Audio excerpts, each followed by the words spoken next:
Hello' মই আয়ুষিয়ে আপোনালোক আটাইকে আমাৰ চেনেল ভৰদ্বাজ চিষ্টাৰ্ছলৈ স্বাগতম জনাইছোঁ। মই আজি আপোনালোকৰ মাজলৈ লৈ আনিছোঁ আমাৰ অসমৰ চাৰিগৰাকী মহান ব্যক্তিৰ ওপৰত যুগুত কৰা কেইটামান প্ৰশ্ন।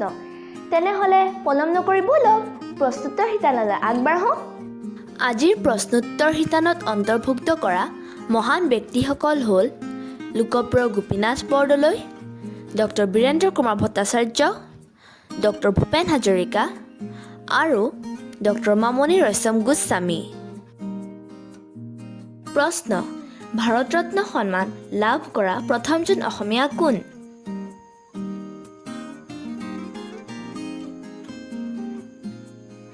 উত্তৰ: লোকপ্ৰিয় গোপীনাথ বৰদলৈ।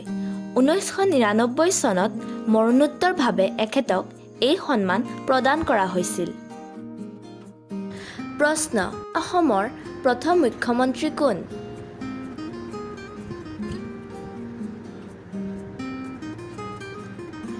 উত্তৰ: লোকপ্ৰিয় গোপীনাথ বৰদলৈ। প্ৰশ্ন: জ্ঞানপীঠ বঁটা বিজয়ী প্ৰথম অসমীয়া ব্যক্তিজন কোন?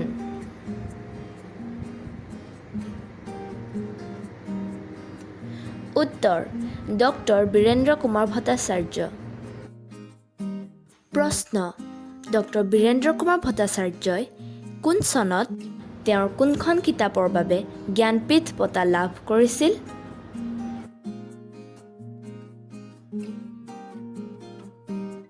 উত্তৰ: 1979 চনত মৃত্যুঞ্জয় উপন্যাসখনৰ বাবে।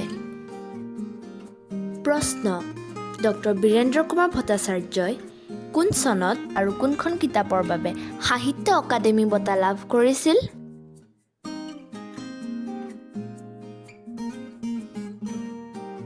উত্তৰ: 1961 চনত য়াৰুইংগম নামৰ উপন্যাসখনৰ বাবে সাহিত্য অকাডেমী বঁটা লাভ কৰিছিল। প্ৰশ্ন: ডক্টৰ বীৰেন্দ্ৰ কুমাৰ ভট্টাচাৰ্যই কোন চনত অসম সাহিত্য সভাৰ সভাপতি হৈছিল?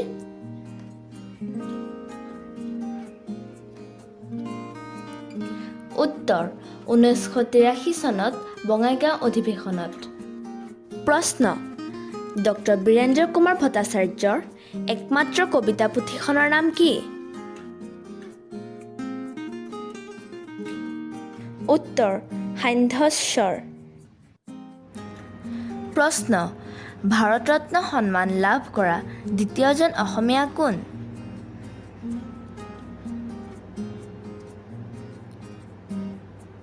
উত্তৰ: ডক্টৰ ভূপেন হাজৰিকা।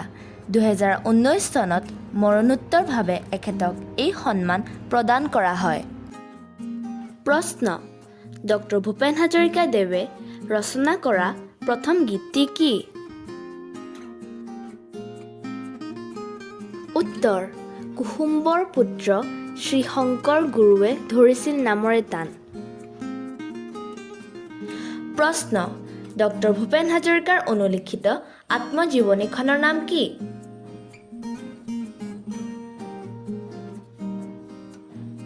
উত্তৰ: মই এটি যাযাবৰ। প্ৰশ্ন: দাদা চাহেব ফাল্কে বঁটা লাভ কৰা প্ৰথমজন অসমীয়া কোন?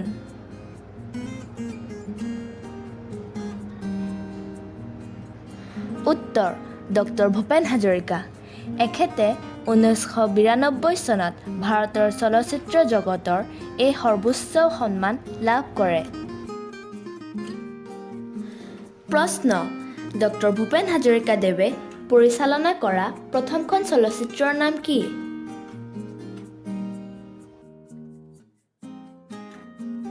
উত্তৰ: এৰাবাটৰ সুৰ। এই ছবিখনে 1956 চনত মুক্তি লাভ কৰে। প্ৰশ্ন: ডক্টৰ ভূপেন হাজৰিকা দেৱে কোন সমষ্টিৰ পৰা প্ৰতিদ্বন্দ্বিতা কৰি অসম বিধানসভালৈ বিধায়ক হিচাপে নিৰ্বাচিত হৈছিল?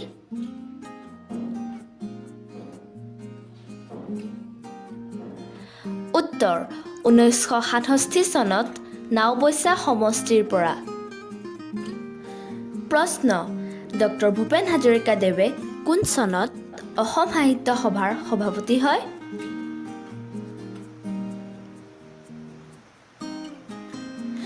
উত্তৰ: 1993 চনত শিৱসাগৰ অধিৱেশনত। প্ৰশ্ন: জ্ঞানপীঠ বঁটা বিজয়ী প্ৰথম অসমীয়া মহিলা কোন?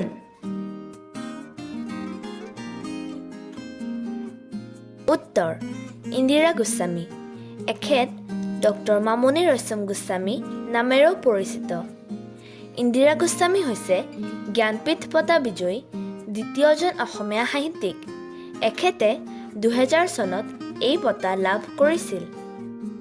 প্ৰশ্ন: কোন চনত আৰু কোনখন উপন্যাসৰ বাবে ডক্টৰ মামণি ৰয়ছম গোস্বামীয়ে সাহিত্য অকাডেমী বঁটা লাভ কৰিছিল?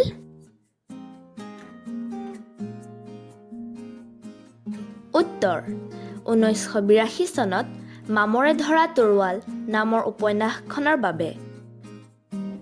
প্ৰশ্ন: দঁতাল হাতীৰ উৱে খোৱা হাওদা উপন্যাসখন কোনে লিখা?